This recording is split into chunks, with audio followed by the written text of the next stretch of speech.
You are listening to Lighthearted, the official podcast of the United States Lighthouse Society.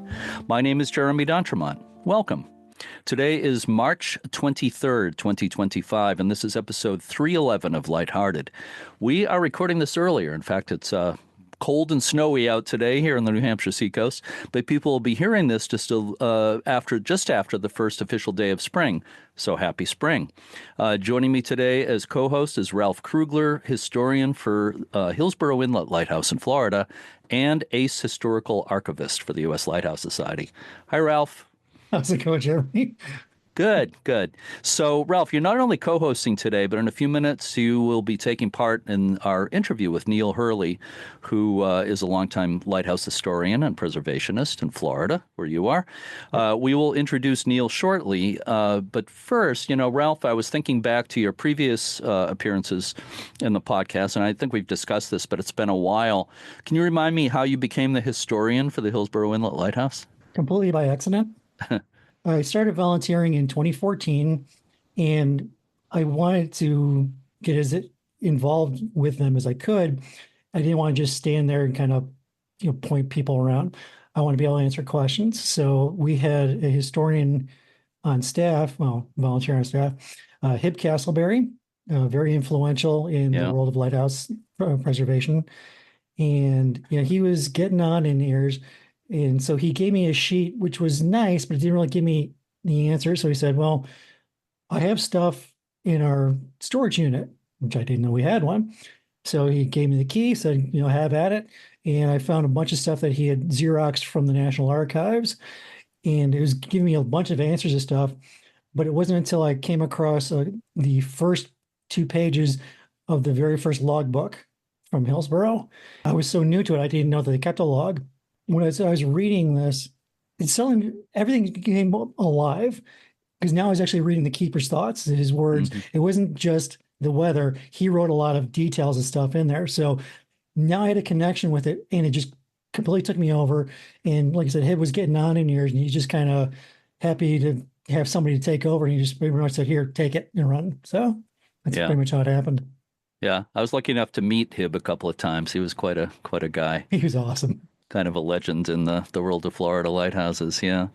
You mentioned seeing the logbooks and that kind of getting you hooked, and that's fairly typical. It happened for me too. I'd photograph the lighthouses, but once I started learning about how interesting the lives of keepers were and that kind of thing, that really grabs you.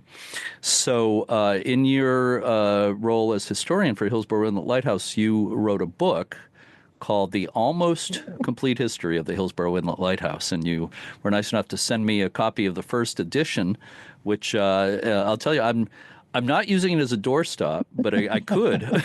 It's certainly heavy enough. It's probably maybe the heaviest, or certainly one of the heaviest books I own. I mean, in terms of actual weight, although the content's pretty heavy, but not. I don't mean that it's hard to read or anything. It's so comprehensive. I think it's probably the most comprehensive book ever written on one lighthouse. So I was looking online, and you've divided it, I believe, into 3 parts, right? 3 volumes, and they're Correct. Available as electronic versions, Kindle versions. Is that right? Correct. The Kindle version, it's the whole thing. But if the paper, to make it much more user-friendly, I broke it into 3 volumes. Volume 1 is from the first proposal to the day the keepers arrived. Mm-hmm. And it's everything, land acquisition, the story behind who owned the land, and the troubles they had getting that. It has all the technical drawings of every part of the station in there. Goes into a little bit about the history of what was going on in the area. Mm-hmm. Volume 2 is first day of service through, I was going to go March 7th, 1939, but I was like, or March 9th. But I thought, just take it to 1940. So that's my USLHE/USLHS era. And then volume 3 is 1940 till whenever I finished it, 2022, 23, something like that. Mm-hmm. Coast Guard era. Yeah. Yeah. So people can buy Kindle, buy the whole thing as a Kindle book, or they can buy the paper editions in 3 volumes. Is that correct? Correct. Yeah. Okay. All right. Glad we clarified that. So again, I recommend it for anybody certainly interested in history of that lighthouse. And I don't think there's too many lighthouses that have had a more comprehensive book written about them. So, well, I found so much stuff. I'm like, well, what am I going to do with this? I don't want to just sit on it. So I just put it together. Right. No, it's a great reference, obviously, for anybody in the future who's researching that lighthouse. So you said it's the almost complete Correct. history of the Correct. lighthouse. Are you still working on that? I know it's never done, really, but any Yeah, plans for another volume or anything like that? absolutely. The one thing I didn't really have was all of the keeper personnel folders. So I'm working with Craig Anderson, who works with us in USLHS, and he's got somebody going to St. Louis getting those. So I'm like, hey, can you help me out with this? Because I always have to fly there and do it all myself. So he's getting me all those. Once I get that, that's going to fill out so many of the stories that I don't have the answers to. That it's Yeah. like I'm going to have to go back and add those because I left a lot of questions like, well, we don't know what happened. We don't know this. We don't know that. Or we know nothing about this person. At least I'll get some kind of information on everybody then. Yeah, yeah. Same for me. I mean, it's so great that Craig is doing this work, get these personnel folders on the keepers, because I'm starting work on new editions of my series of books on New England lighthouses, and that stuff is going to be so valuable as I do Yeah. that. So Craig, if you're listening, thank you. Yeah. You Thank know, we're you. always, yeah, we're always grateful for everything Craig does, which is a tremendous amount. People probably know he's the besides being on the board of USLHS, he's the webmaster of lighthousefriends.com, one of the probably the most popular lighthouse website. So, any other research projects or books in the pipeline? No, pretty much going to stick to those. Yeah, I know you're busy between a couple of jobs, including what you're doing for us. Yep. And we'll talk more about that in a few minutes. But let's get to Neil Hurley at this point, our interview for today.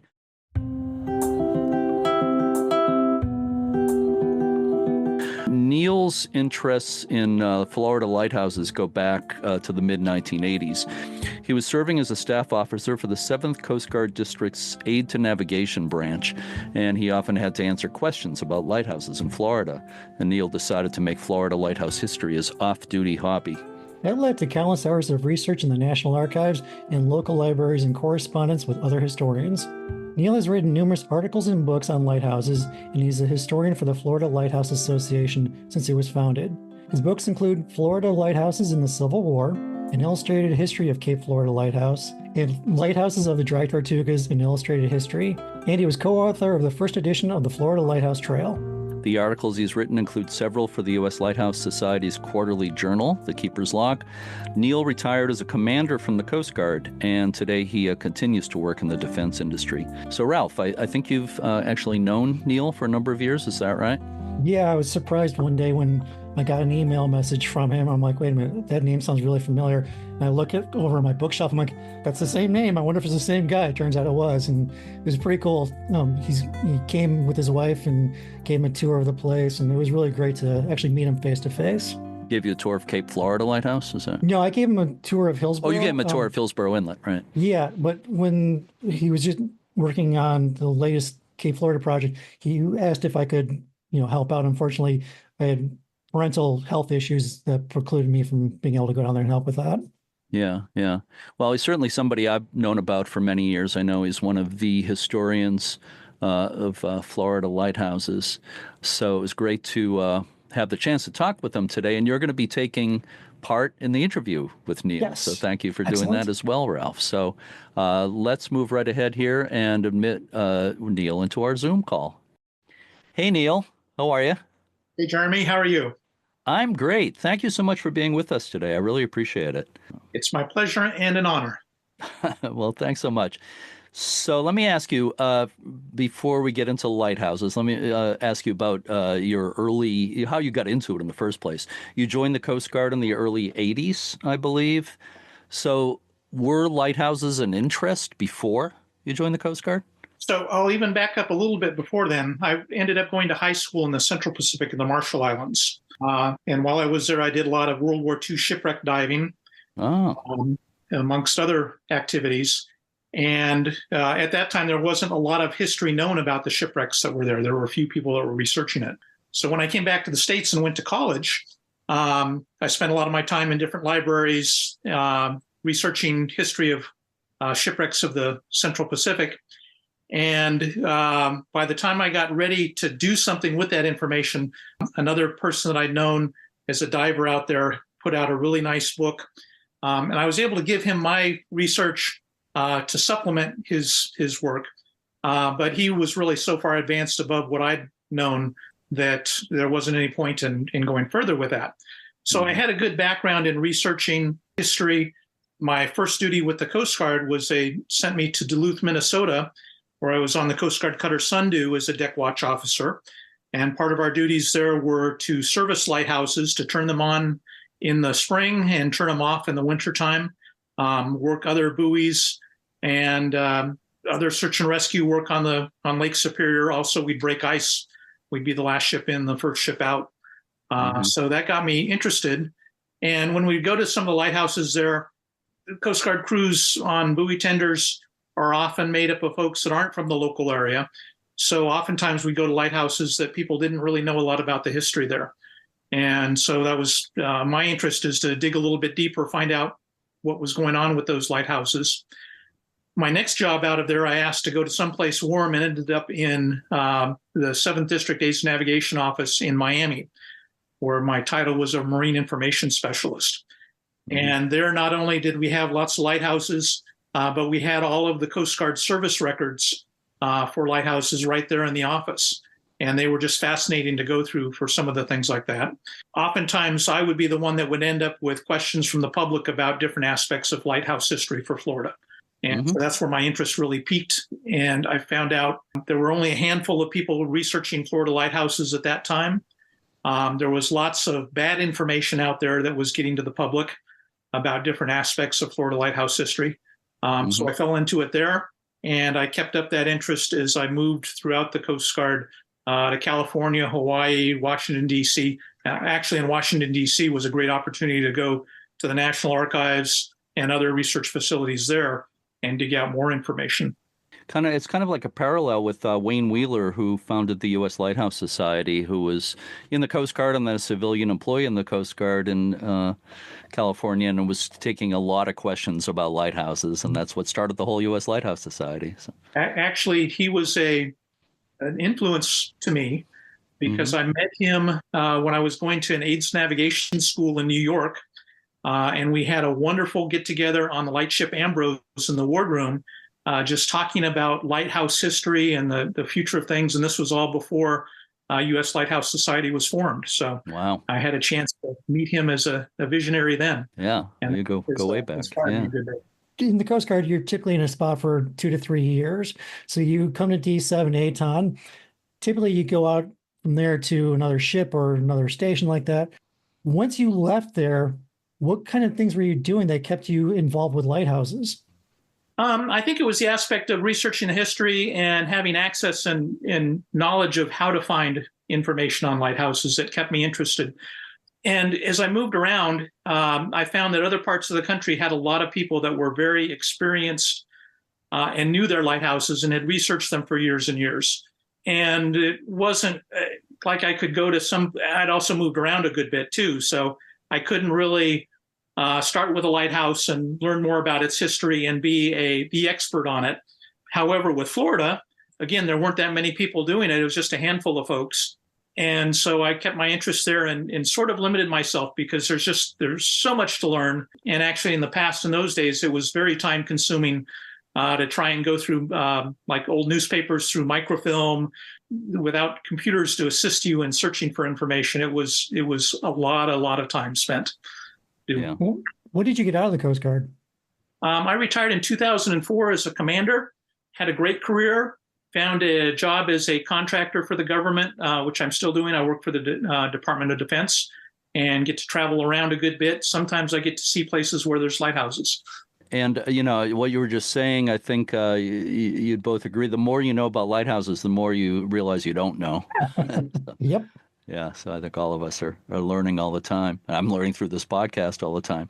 So moving up a bit, tell us about your role with the Florida Lighthouse Association. So I was one of the first members of the Florida Lighthouse Association, but I've had a sort of a interesting history with that, because when it first formed, I was out of state, and I've never lived back in the state since then. So I was always kind of the distant person that would attend meetings when I could and advise folks when I could. Frankly, a little bit on again, off again relationship, as I would get busy with other stuff and take some time off from lighthouse research and then get back with them. This last year, I've been very busy with them. That we did a project with Cape Florida Lighthouse, and that project was to replace the plexiglass windows in the lantern room with glass windows. And that's taken up close to 2 years between preparing the grant proposals for it, working with the state parks, working with the contractor, and they just finished that work up in November. Can you pick a couple of things that you think are like the most interesting tidbits that you found from Florida lighthouses? Right, that's a loaded question. Sure is. Because I really enjoy finding out some of the lesser known facts. So one of the first things I put together was a book called Keepers of Florida Lighthouses, which was really some of the first. I thought it would be a couple-hour project to get information together on all the lighthouse keepers, because I figured everybody would have a list from their lighthouse and it would be pretty accurate.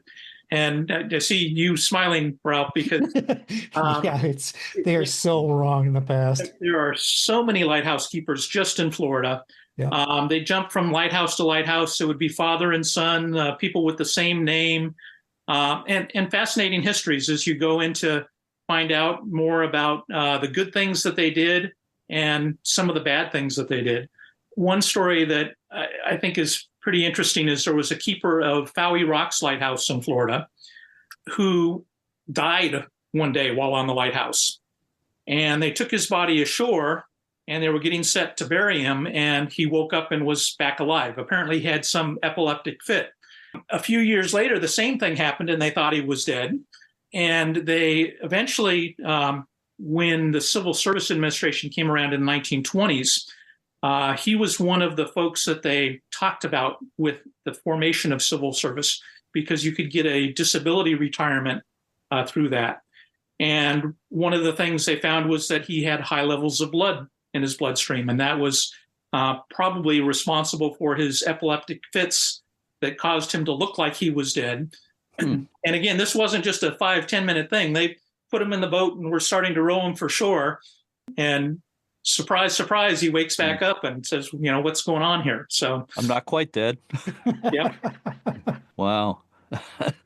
I've dabbled in a little bit in some other lighthouses and stuff. And one of the stories that I wrote that was in Keeper's Log was about a lighthouse keeper that was washed overboard in Los Angeles from the breakwater light there.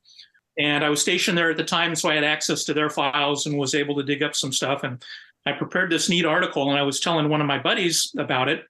My buddy, Mike Miles, said, that was me. I was on the lighthouse. I was taking a smoke break when the wave came and washed the other keeper and two keepers and the dog off the lighthouse. So that was kind of a strange coincidence that I didn't realize the person in this historical record that I was looking about was there and working beside me. You said that was a story that was in the Keeper's Log, right? The Yes. LHS? Yeah. So people can look that up. Again, Los Angeles Harbor Lighthouse happened in 1966, I think, that incident. Yeah. So let me ask you a really specific question, okay? Something, that comes up now and then in lighthouse discussions. The Spanish apparently built a tower in St. Augustine in the late 1500s. Some have referred to it as the first lighthouse on the continent. Others not. So where do you come down on that? Boy, that's a dangerous question, because the folks at St. Augustine are insistent that it was a lighthouse. The information that I saw was that it was a watchtower, and yes, they'd light lights in it. So you could, it certainly was a day mark and useful for navigators because it was located where the harbor entrance was at the time. Mm-hmm. So it was a pseudo lighthouse. It's interesting because there's also some written record in the St. Mark's River on the West Coast that Spanish explorers hung flags from the pine trees. And they were hung there to help them guide their navigation up the St. Mark's River inland from where the lighthouse is today.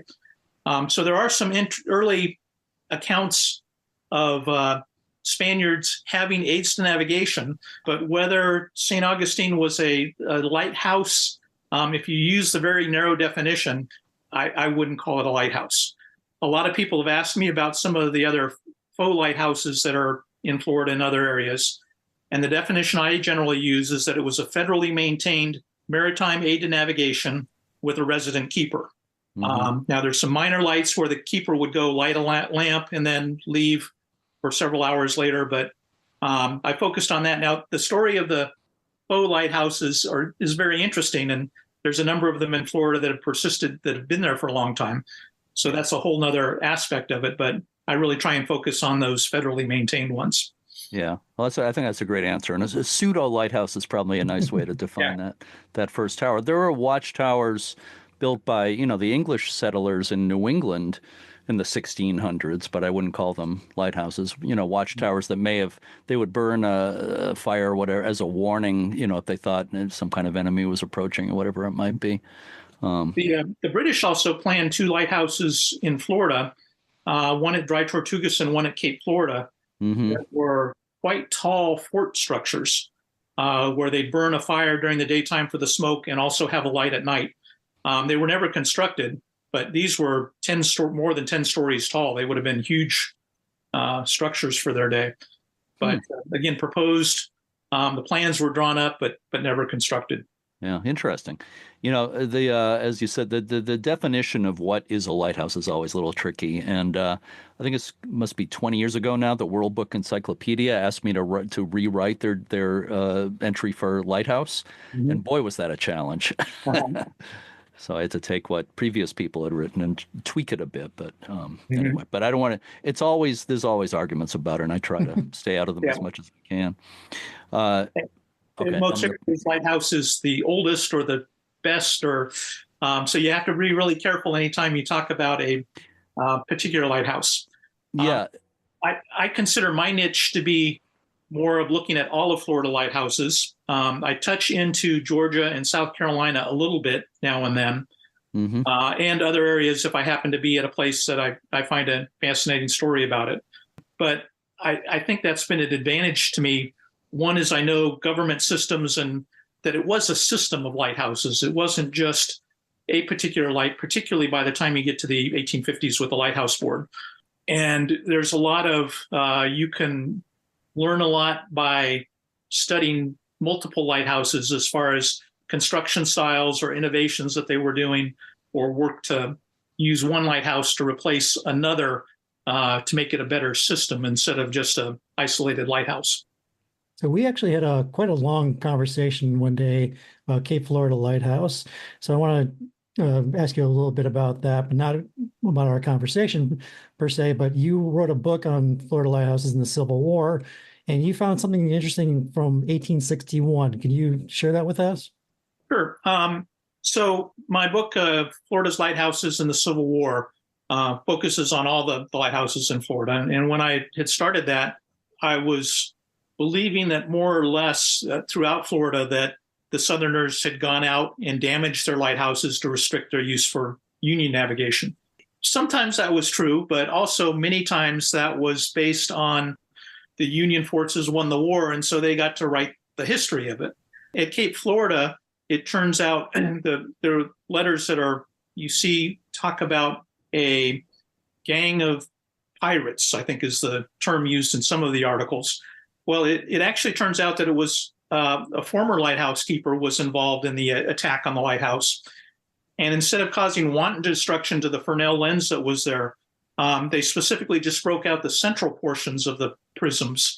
So they purposely limited the damage that they could have done quite easily. And again, that was because the thought was after the war, whatever side wanted to be there, they wanted to have lighthouses because navigation was very important for everyone. So it was interesting to dig out some of that information and find the reports from both sides to see exactly what was going on with that. Obviously, there's a lot of stories in your book, but maybe one or two other stories, colorful stories, or stories of what happened at Florida lighthouses during the Civil War. Well, one of my favorite stories, and I don't want to sound like a conspiracy theorist, deals with Mills Burnham, who was the lighthouse keeper at Cape Canaveral. And he's was well known today as being born in Connecticut, came to Florida for his health as a gunsmith, started working at the lighthouse at Cape Canaveral. And he was known as being a very patriotic man who hid the lens from the lighthouse in his orange grove and then gave it back to the Union forces after the end of the war. And there's elements of that is true, which many stories that you hear, there's elements that are true or not true. But it actually turns out that he hid the light. They didn't have a Fresnel lens at the time. They still had reflectors. So he didn't really hide a lens. But he did box up all of the lighthouse equipment from the lighthouse and took it to his orange grove and buried it at the request of the Confederate government. Union forces came through the area, and he didn't really say anything that, hey, over here's these reflectors and lenses. And at the end of the war, some of the Confederate leadership came through Florida en route to the Bahamas and to escape to England. And I don't have any record of him specifically helping some of the people that came through the Cape Canaveral area. But there is a magazine article that has a picture of him on a steamboat, and it mentions you can see his gold watch fob. And the story that's told there is that he got that gold piece from one of these Confederate, the Secretary of State. One of the Secretaries of War that had come through that area, and he kept it as a memento of that. Also, there's a church in Titusville that has some stained glass windows that are a memorial to his family. And one of those stained glass windows is for his son who died during the Civil War. And it says that he died in the service of his country. Well, it sounds like he was a very, patriotic Yankee, to use the term. But in fact, he was a Confederate soldier, and he died as a prisoner of war in a Union camp. So that meaning of dying in the service of his country has a deeper meaning when you see that. Do I think he was a spy? Actually, a lot of the Confederate lighthouse service people had worked for local people for a long time, and they were in touch with folks. So I don't think there was a formal spy service, but those were the people that you would contact. And as a leader in his community, he seemed to have strong Southern sympathies. But he came out of the war with a good reputation, and he went back as a federal lighthouse keeper. So he's a smart man and did well. This goes to show you how lighthouses can be like a window into history, or there's the Civil War or other periods of history. You start researching lighthouses, a lighthouse keeper or whatever, and it kind of you can go down a rabbit hole. Yeah. His whole family had a very interesting history there. And actually, his bloodline is actually still here at Hillsboro. His great-great-grandson, Thomas Knight's grandson, is one of our volunteers at Hillsboro. And Thomas Knight he married Mary, who was one of Burnham's daughters. So the bloodline's still here. One of the things I've been very pleased to contribute to the discussion is I did an article for Keeper's Log again called More Black Lighthouse Keepers. And it discussed a number of African-American lighthouse keepers. Also, folks at the time, they would refer to them as mulatto, so people that weren't completely white. But I was able to greatly increase the size of the list of known Black lighthouse keepers by doing some research on that. And I took inspiration from that from Francis Ross Holland's book, Great American Lighthouses, where he said that there was no Black lighthouse keepers. And it was accepted that there were some slaves who worked at lighthouses, but at that time they didn't know of any African-American lighthouse keepers, and in fact there were a number of them. Hey, you wrote about John Miles. Can you talk about him a little bit? Yeah, John Miles was a Black lighthouse keeper at Florida's Amelia Island Lighthouse. It was really some of the folks, Chris Belcher up at Amelia Island, who focused me in and said, well, he was African-American. And that was a surprise to me. The other part that was very fascinating about him was that he was injured. He was the lighthouse keeper of some of the Amelia Island North Range lights, which had their own keeper's dwelling, but they were not the Amelia Island Lighthouse Tower that everyone thinks of. But he was injured when a wagon rolled over his leg while they were unloading it, and that caused his leg to be amputated. He appeared later on in an advertisement for a company that made wooden legs. Part of the stick of the advertisement was that by getting the wooden leg from this company, he was allowed to continue on in his service of the lighthouse service in his role as keeper, even though he had to climb this 40-foot tower to service the light at the top of it. And so it's good advertising. Documented entries of somebody who was disabled, continuing to work. And it took some special permissions for him to get that ability to work and continue on in his job. So he was notable for a couple of reasons. There were a few other one-legged lighthouse keepers. I know there were a couple in Maine. One I was just actually just looking at some pictures of today, a guy named Sam Cavanaugh at Ram Island Lighthouse in Boothbay Harbor, Maine. And there was a only one-arm keeper that I'm aware of. I think it may have actually been harder to be I would think it'd be harder to be a one-arm keeper than a one-legged keeper. I kept on thinking of the movie Mary Poppins, where they said the joke is I knew somebody that had a wooden leg named Smith, and what was the name of his other leg? I forget now. In the late 90s, I believe you were involved with an archaeological dig at Pensacola Lighthouse. That sounds really interesting. What can you tell us about that?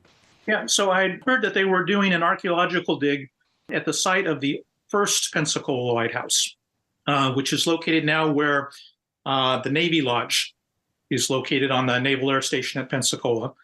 And I wanted to go see what they were doing. So I went there, and they were doing some salvage archaeology because they were about to build this new extension to the Navy Lodge. And I shared with them some of the information of things they would typically find.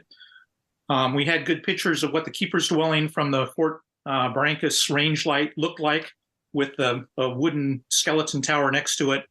And so they were able to use some of those things. And yes, they did find some foundations of a building there, which probably related to the Fort Barrancas range light.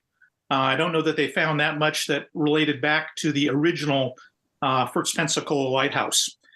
But it was very interesting to work with them. They were very experienced. They knew bottles and all kinds of other stuff, but they hadn't done any work at a lighthouse before. Mm-hmm. And so just to talk with them about the types of things, the conditions that would be there, and what they would find. They were pleased enough with my assistance with them that they asked me to go back to a archaeological conference in Florida when they were presenting their papers, and I did a paper on the history of the first lighthouse. And while we were reviewing that work just the day before they were to give one of their papers, they showed me a recreation of what the building looked like, what the first building looked like. And that was based on foundations that they had found and all. And I thought about it a little bit. And there's a very interesting picture from the Civil War that shows Fort Barrancas with a flagpole. And in the distance, behind some trees, you can see the building that was there at the time of the Civil War. And it turns out that building was two-story. Of course, with their reconstruction of the building, they didn't have any information that it was more than one story because they were just working with the foundation. So they were able to go back that night and adjust their presentation to add a second story from this photograph that was, you have to really look in the far distance, and it's just a little blob that if you blow up. And mm-hmm. with many photographs of the time, the photograph is reversed in many images of it. So you also have to make that change of flipping it like you're looking at it in a mirror to equate with what you're actually seeing. But that was I was very pleased that I was able to help clarify that aspect of it. Yeah, it's cool. You can find really great clues in old photos, obviously, a lot of times. Did they find any Native American artifacts in the dig as well? I had some maps that showed that there was a Spanish graveyard there mm-hmm. From earlier times when they were Fort Barrancas was a Spanish fort. And I was very insistent that, that was a graveyard. It was right here. And in one of the last days of their work there, they did find a skeleton that had a very unusual cut in its skull. And I don't know that they ever worked out whether it was Spanish or Native American. But they, in their work, finding a grave is not a good thing because of the extra work that has to go on to determine whether it's Native American. And to find a graveyard there would have been bad news for the work on constructing the Navy Lodge that's there. So if you go to the Navy Lodge today, they have some displays inside that show some of the artifacts that they found from the lighthouse period. Now, 2005, we had a really awful event.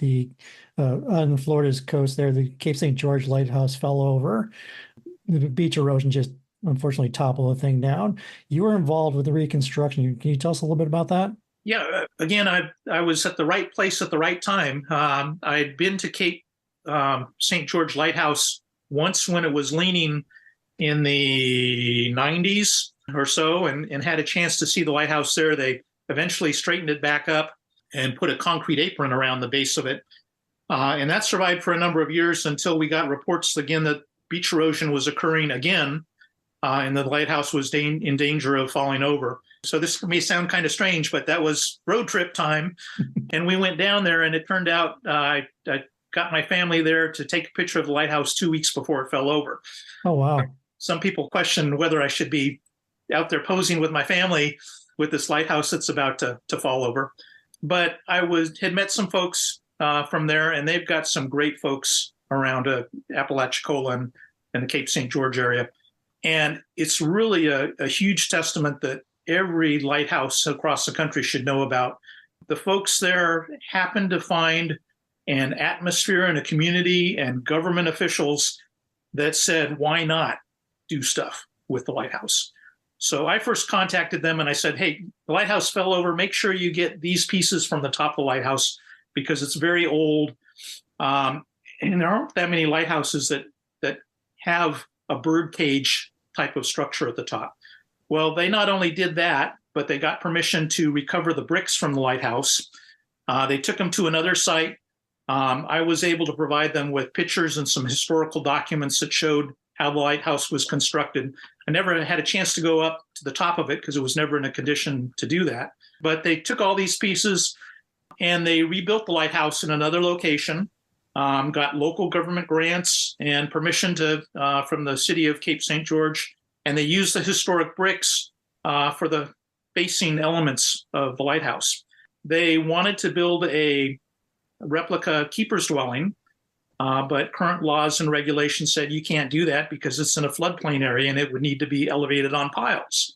Well, they came up with a nice design with landscaping to hide the pilings that are sort of more arches for the base of that building. And they built a beautiful keeper's dwelling replica that is now their museum. And again, compared to many other places where I've talked to folks and they've said, well, you can't do that because who owns the metalwork from the top of the lighthouse when a lighthouse falls down? Who owns the brick from it? Where are you going to get permission to rebuild the lighthouse? What about the floodplain issues? What about hurricane constraints and all? And again, it was just an atmosphere of local officials that said, okay, well, yes, we know we have to meet all these requirements, but how can we do that? And how can we make the job easier to make that happen? And so I was just a very tiny part of that. But boy, it's one of the things I'm most proud of today is to look at that lighthouse and know that I had a role in restoring it. And it's a beautiful place. Very well done restoration with wooden stairs inside. It looks like several of the other Florida lighthouses from that early time period. My only wish was that they would put a reflector and lamp system in the top instead of a classical Fresnel lens to help show a little bit more about what lighthouses prior to 1852 looked like. Well, it's pretty miraculous what was done there, so you should be proud of your involvement. But I think people across the country could, if you're thinking of something wild to do, talk to some of those folks from Cape St. George because a wild idea, and they were able to make it happen. It just goes to show you that just because it looks like it's the end doesn't necessarily mean it is the end if you have the right people with the right attitude. Never give up. That's the key. Yeah. Obstacles are there to be overcome. Yeah. So, Neil, another lighthouse you've been involved with, I believe, is Egmont Key. And anything interesting been happening there recently? Well, recently they've got some challenges going on. It's a state park. The federal wildlife folks own part of the island there, and so there's a lot of controversy between whether state parks should own what role they should have. It's not an island that's connected by land by a bridge at all. So there's challenges with security and the number of people there and how you would raise revenue from the lighthouse there. But one of my projects for there was the top of the lighthouse was removed during World War II. And today it's just they concreted up the last few feet of the tower and put a modern aero beacon lantern on the top of it at that time. Well, they carted off all of the remains from the top of the lighthouse and just kind of dumped them in the woods near there. And I was able to go in and get permission to survey those pieces, prepare drawings and photographs, and document exactly what was there in the hopes that someday they will reconstruct the top of the lighthouse. That lighthouse was first built in 1848, destroyed in a hurricane, and rebuilt in 1858. It's the oldest structure in Hillsboro County that includes the Tampa area. And it's terribly underappreciated because it looks like a concrete column from the outside. But inside, it's got the metal stairs and the beautiful brickwork. And with some funding, they could reconstruct the top of the lighthouse there. And it would be a fabulous historic building and a centerpiece for that island and a state park there. But a number of folks in that area have been working hard to make that happen. And they don't have the same governmental climate as the Cape St. George folks did. So that's still a work in progress. But at least we do have good documentation on how they constructed it. Much to my surprise, that was one of the few ones where there wasn't a good record in the National Archives or within the Coast Guard of how they constructed it. So the pieces that we found make it a much smaller version of Cape May Lighthouse that was built at the same time.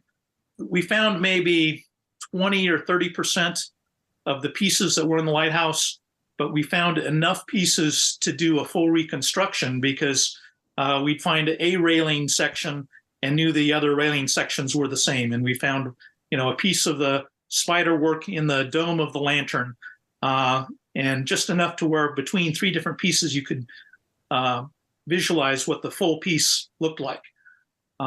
So that was good work. And also from that, we took the lens pedestal from the third order lens that was there, worked with the state of Florida in their conservation lab. They treated that pedestal to remove any salts for it. We took it back to Egmont Key, painted, restored, and re-erected it in their guardhouse as a display. And those were pieces of the lighthouse that were had been moved around the island several different places and were just sitting on the floor of storage rooms getting more rust. And now at least we have the pedestal is restored and looking good. That's great. You just spearheaded the lantern restoration at Cape Florida. Get all the plexiglass that you couldn't see out of at all. Beautiful glasses in there now, and you got it done just in time for the 200th anniversary. Can you talk a little bit about the 200th anniversary celebration? Correct. So December 17th, 2025 will be the 200th anniversary of the first lighting of Cape Florida Lighthouse. And Cape Florida Lighthouse has a fascinating history. It was attacked by Native Americans in 1836, attacked again during the Civil War, went through took a direct hit from Hurricane Andrew. There's just a fascinating story, and I've got reams of information that I sometime soon want to try and gather together and do a book that it elaborates the full history of the lighthouse. One of the other stories from that is the first contractor for the lighthouse was from Hingham, Massachusetts. His ship was lost at sea en route to Florida to build the lighthouse, and he was never seen again. It was probably a hurricane off of St. Augustine. The people that assumed the contract, his brother assumed the contract, and he got some other brick masons to go down. When they went to Florida, they were delayed in their arrival because of the government, a delay in selecting the specific site for the lighthouse. And because of the work extending into the summer season, a yellow fever epidemic broke out. And 2 of the 3 lead contractors died, and about 2/3 of the 30-man work crew were down with yellow fever at the time. They had to go back, so they eventually went back north to try and recuperate. They went back the next year, and there's documentation in Congress of them asking for the extra money because they blame the government for delaying the site selection, which was a valid point. It cost them their lives to build the lighthouse. After the lighthouse was destroyed in the 1836 Indian attack, Winslow Lewis won a contract to go down to Florida to rebuild the lighthouse. He went down there with a ship and a work crew, and they found that the Indian threat was still too high, so they were not able to build the lighthouse. So it's nice that in the congressional record, there's really good documentation for him asking for his expenses back for that trip to Florida to build the lighthouse, and they weren't able to because of the Indian threat. But it names the exact number of workers, how much it costs to charter the ship, the brick costs, and everything is laid out to the penny of what it would cost to build a lighthouse at that time, which is a rare occurrence to see that. And eventually he got his money, but it was like a 10 or 12-year battle with Congress before he was reimbursed for those expenses. Well, we all know, anybody who studies lighthouse history knows that Winslow Lewis liked money and usually got what he asked for.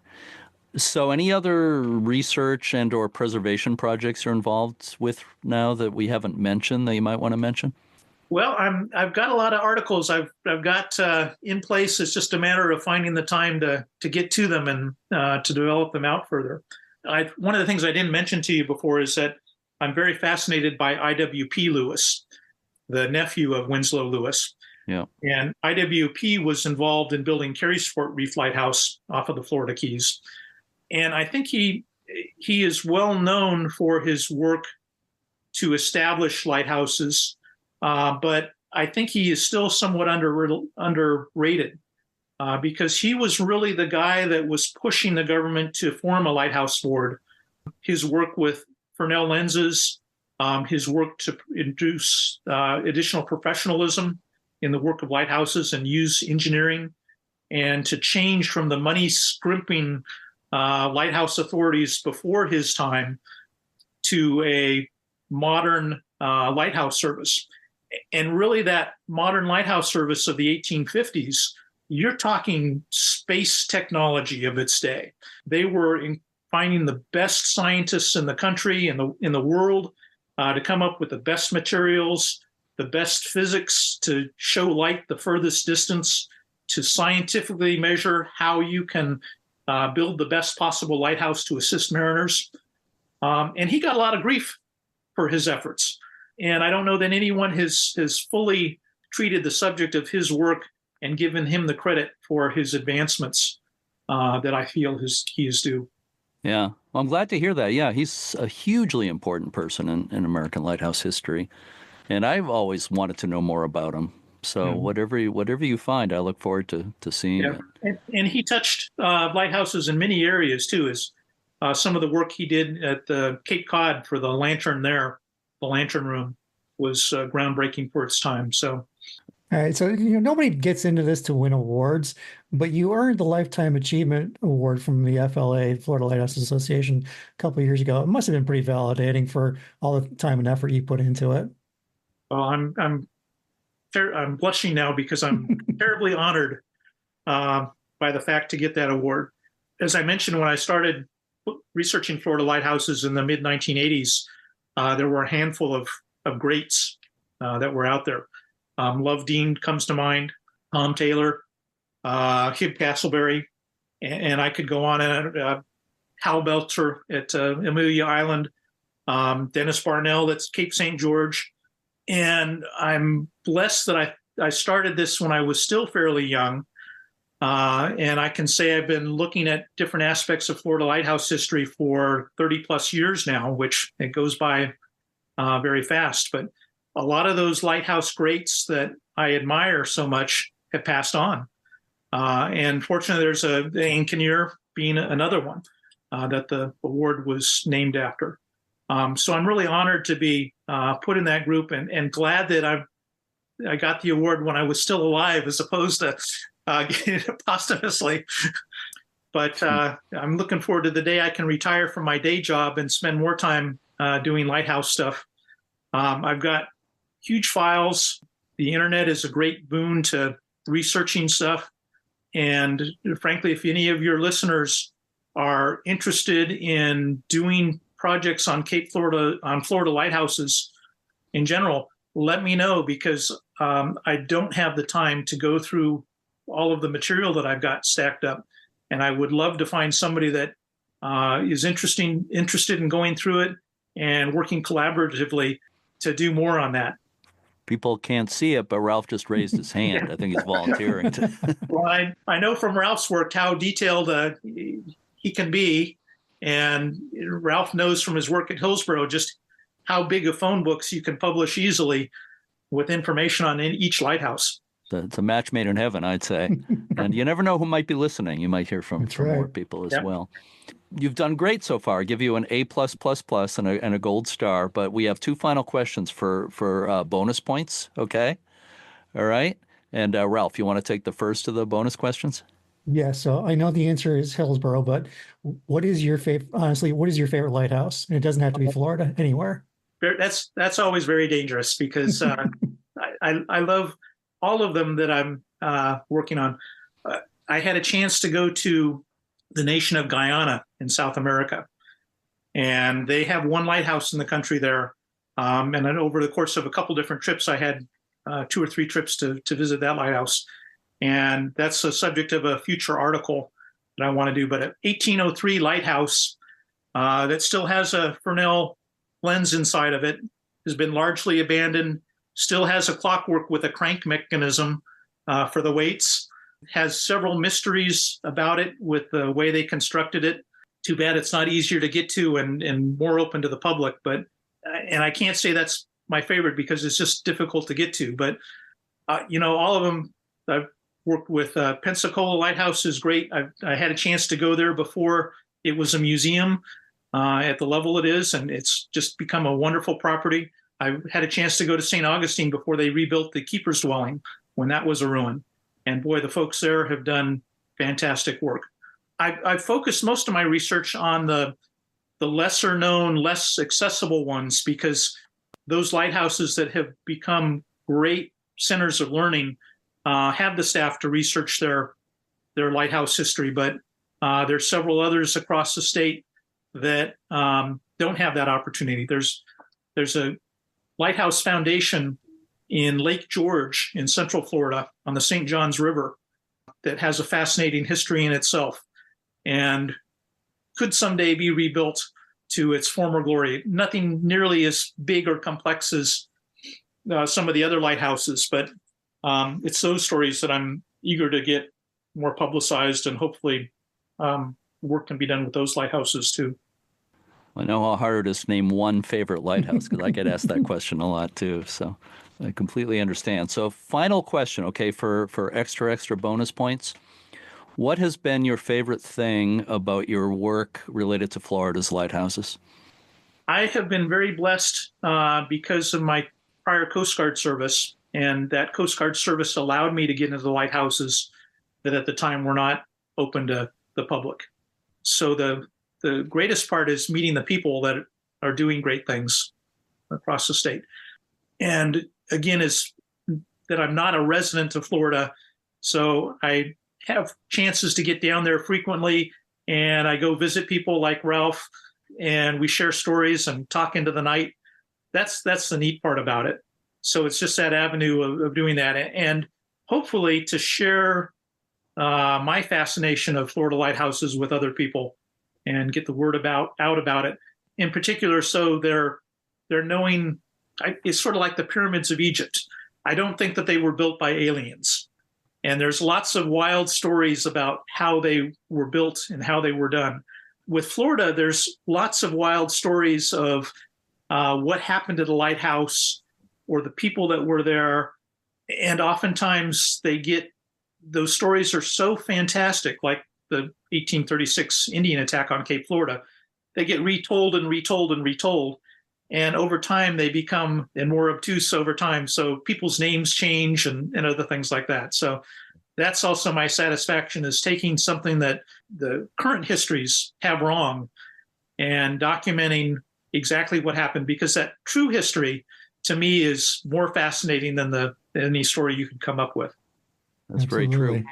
You said you're not a resident. I'm sorry, you're not a resident of Florida. Where are you a resident of? No, I live in Southern Virginia.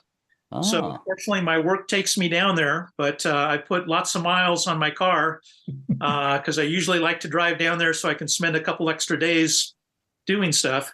Mm-hmm. But I get down there when I can and search for information by computer or in different places when I'm back up here in Virginia. You get some few states with a lot of great lighthouses in between as well. Absolutely. I love them also, but I've had people, and sometimes I feel bad because somebody says, well, you got to come see this lighthouse around the corner here. And it's like, I've got plenty to do with Florida ones that I don't want to start researching another lighthouse's history. I'll tell you one other quick story too. I had a chance to go to Cape Canaveral a few times with a gentleman there named Sonny DeWitt, who's passed away and has written some on the lighthouses there. Part of the work was knowing that the first Cape Canaveral lighthouse was there and was blown up, and so the remains should still be there. So I made a couple trips out there, and I had plans to show exactly where it was and all. But I had a chance to go there, and they made me a VIP for the day. We went out to Burnham's Grove, where Burnham is buried, and several miles from where the lighthouse is. And we went to the old side of the lighthouse, which is on the beach area.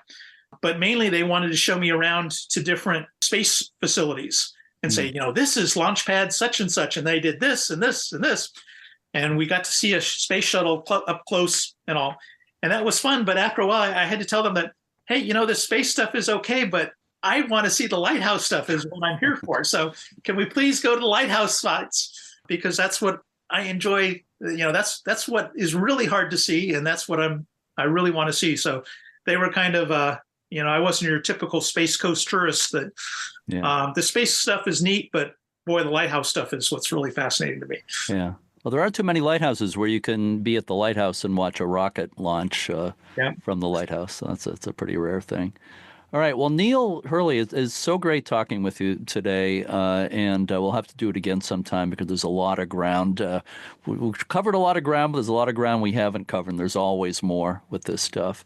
But I really appreciate your time, and I appreciate everything you've done for lighthouses over these years. Thank you, Neil.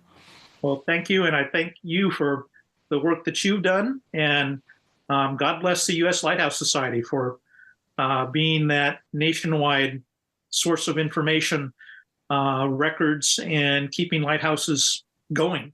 They're a wonderful resource. That last thing I'll tell you is when I started this researching Florida lighthouses, I was going to do a book on all of Florida lighthouses, and I went around to all of them in the state and visited all the sites.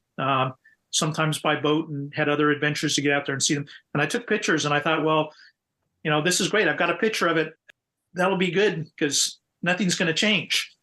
Well, things change all the time. Sanibel Lighthouse getting its keeper's dwelling destroyed. Other lighthouses like Cape St. George rebuilt and looking fantastic. So even though they've been around for a heck of a long time, it's amazing how much stuff changes over time. And you really need to appreciate them every day.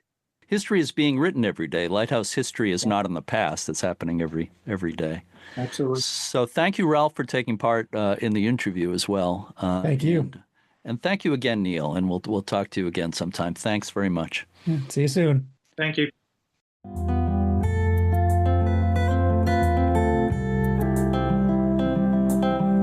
Many thanks again to Neil Hurley. Neil's been an important historian of Florida lighthouses for a long time, but I kind of think of you and our friend Josh Liller at Jupiter Inlet Lighthouse. I see you kind of taking up the cause of recording Florida lighthouse history, and hopefully you and Josh and Neil will continue to inspire more people to become interested in Florida lighthouse history. I certainly hope so. It's an honor to be able to do it and to know both of those guys. I bow down to those guys. Those guys know so much more than I do, but it's just great to know that there are great people out there who love lighthouses and they really have a passion for sharing that with other people. Mm-hmm. I concur. There's other people, of course, and I don't mean to shortchange anyone by not mentioning them here, but of the people I know personally, you and Neil and Josh have done such great work, but thanks to everybody who's working to preserve that stuff. So just a little bit more about the Florida Lighthouse Association. The organization was founded in 1996 to increase awareness of Florida's 29 lighthouses and the efforts to preserve them. The association meets 3 times a year, and the winter meeting is actually happening this week at Ponce Inlet Lighthouse. In June, there's a meeting at Pensacola Lighthouse. In November, the meeting will be at the Cape Florida Lighthouse. The meetings are a great chance to meet other lighthouse enthusiasts, hear interesting guest speakers, enjoy some really great food. Yeah. Florida seafood. Yep. Can't beat that. Yeah. All the information about the Florida Lighthouse Association and their events is on the website at floridalighthouseswildapricot or apricot, depending on your pronunciation, .org. I think Wild Apricot is the company that hosts it, so they have that in the name. So again, floridalighthouseswildapricot.org. So have you been to any of the association's seasonal meetings, Ralph? Oh, yeah. I've been to a lot of them. I had to take a little break from it when my parents had their health issues, but I was all set to get back into it and go to the last one. But then we had a hurricane shut everything down. So it's like, well, I'll have to get out there some other time. But yeah, they're great. They're a great time. Yeah. You just brought me back to 1999 when I attended a Lighthouse conference in Key West, and that was cut short by a hurricane, so I didn't get to go to the Dry Tortugas or some other things that were planned. But I stayed right through the hurricane, so that was an experience in itself. That's cool. I can say I've been in Florida for a hurricane.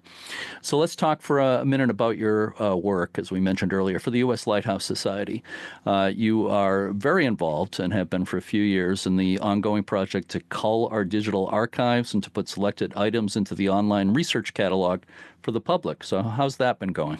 It's actually going pretty well. Got through the first round of stuff a while back because I wanted to get everything up there so that every lighthouse had something that somebody could go look for. Mm-hmm. Now I'm going back through lighthouse by lighthouse with all the information that you've donated throughout your research, which has been outstanding.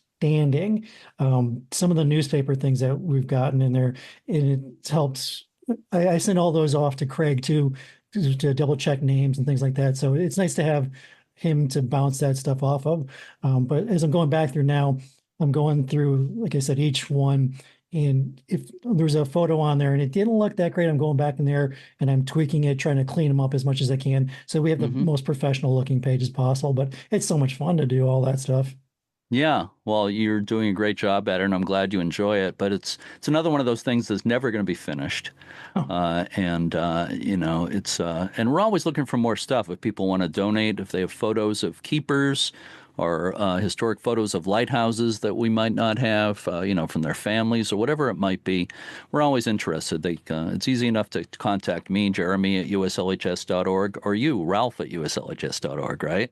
Absolutely. Yeah. And part of it is like sometimes, we make mistakes. Sometimes things are filed incorrectly or misnamed on there. We don't have egos. Reach out to us and say, hey, this is incorrect. Please make it this. And we want it to be correct. Yeah, I couldn't agree more. Everybody makes mistakes, even us. So we want to know if you catch something. So the online resource is called the J. Candace Clifford Lighthouse Research Catalog. So again, we deal with sort of a behind-the-scenes digital archives, but gradually more and more of it is being put into this public resource, the online J. Candace Clifford Lighthouse Research Catalog, after the late historian of the U.S. Lighthouse Society. To access it, people can go to the main website at uslhs.org, look under Resources, and select Lighthouse Research Catalog. When you go there, you'll find information on individual lighthouses, lightships, and other aids to navigation, as well as info on individual lighthouse keepers. The nice part about the research catalog, as I said, it's never finished, and we'll always be adding more. So please share your information, your stories, your photos. And we'll always give you credit for all that stuff. But we want to be the biggest collection of everything out there. So if anybody has any questions, they come to us for the information to have it, boom, right there at their fingertips. One-stop shopping for lighthouses. Yep. Yep.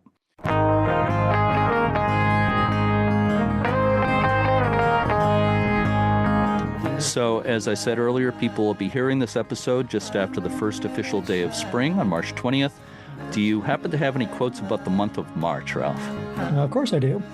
The great philosopher Anonymous once said, March comes in like a lion and goes out like a lamb. And in between, it's just confused. Yeah, Yeah, I feel like that's especially true in New England, but people probably feel the same about their parts of the country as well. So we will be back in 2 weeks with a new episode. And with that, to all our regular listeners and our new ones, thanks so much for listening, and keep a good light.